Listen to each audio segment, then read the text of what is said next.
అందమైన చందమామల కుందనాల గాజు బొమ్మల ఎంత ముద్దుకున్నవే ఇల్లా పిల్ల ఇంటి ముందు రంగు ముగ్గుల చిన్నదాని పాల బుగ్గల మెరిసిపోకే మల్లె పువ్వుల పిల్ల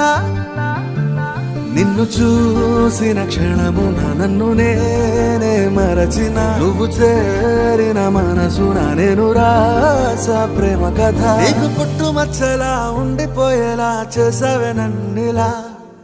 కట్టుకో నన్ను కట్టుకో నీ ఒంటికి చీరలా నన్ను చుట్టుకో చుట్టి ముట్టుకో నేను అయిపోతా నీ ఊహ ప్రాణం